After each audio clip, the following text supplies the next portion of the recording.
உத்தரப்பிரதேச மாநிலம் வாரணாசியில் ஞானவாபி மசூதியில் இந்துக்களும் வழிபடலாம் என்ற வாரணாசி நீதிமன்றத்தின் உத்தரவுக்கு எதிராக தொடரப்பட்ட வழக்கில் அலகாபாத் உயர்நீதிமன்றம் தீர்ப்பை ஒத்திவைத்துள்ளது.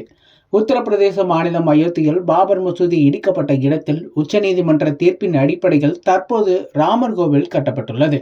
அயோத்தி ராமர் கோவில் விவகாரம் வெடித்தபோது நாட்டின் பல மாநிலங்களிலும் மசூதிகளை குறிப்பிட்டு கோவில்கள் இருந்ததாக சர்ச்சைகள் வெடித்தன. உத்தரப்பிரதேசம் வாரணாசியில் ஞானவாபி மசூதியை இந்துக்கள் கோவிலை இடித்துதான் கட்டப்பட்டதாக கூறப்பட்டது.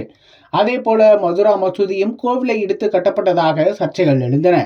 தமிழ்நாட்டிலோ இந்து கோவில்களே பௌத்த விகாரைகள் மீதுதான் கட்டப்பட்டுள்ளதாக தொல்லியல் ஆய்வாளர்கள் சுட்டிக்காட்டினர். இதில் ஞானவாபி மசூதி விவகாரம்தான் தற்போது பெரிய விவாத பொருளாக மாறியிருக்கிறது. ஞானவாபி மசூதி இந்து கோவிலை இடித்துதான் கட்டப்பட்டதா என்பதை தொல்லியல் துறை கண்டறிய வாரணாசி நீதிமன்றம் அண்மையில் உத்தரவிட்டிருந்தது. இதன் அடிப்படையில் தொல்லியல் துறை ஆய்வாளர்கள் ஆய்வு நடத்தி அறிக்கை ஒன்றை தாக்கல் செய்தனர். இந்த அறிக்கையில் ஞானவாபி மசூதியில் 55 இந்து தெய்வ சிற்பங்கள் இருப்பது உள்ளிட்டவை விரிவாகவே விவரிக்கப்பட்டிருக்கிறது.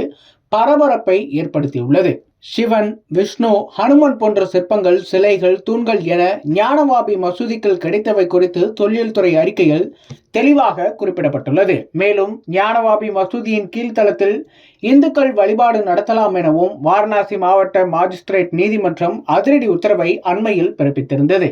தொடர்ந்து ஞானவாபி மசூதியின் அடித்தள பகுதியில் இந்துக்கள் பூஜை நடத்தினர். இதனிடையே ஞானவாபி மசூதியில் இந்துக்கள் வழிபாடு நடத்த அனுமதித்த வாரணாசி நீதிமன்றம் பிறப்பித்த உத்தரவுக்கு எதிராக அலகாபாத் உயர்நீதிமன்றத்தில் முஸ்லிம்கள் தரப்பில் வழக்கு தொடரப்பட்டது.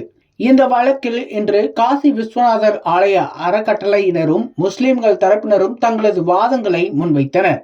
காசி விஸ்வநாதர் ஆலய அறக்கட்டளை சார்பாக மூத்த வழக்கறிஞர் வைத்தியநாதன் ஆஜராகி தமது வாதங்களை முன்வைத்தார். முஸ்லிம்கள் தரப்பில் மூத்த வழக்கறிஞர் நக்வி ஆஜராகி வாதிட்டார். இருதரப்பு வாதங்களையும் கேட்ட அலகாபாத் உயர்நீதிமன்றம் தமது தீர்ப்பை தேதி குறிப்பிடாமல் தற்போது ஒத்திவைத்துள்ளது.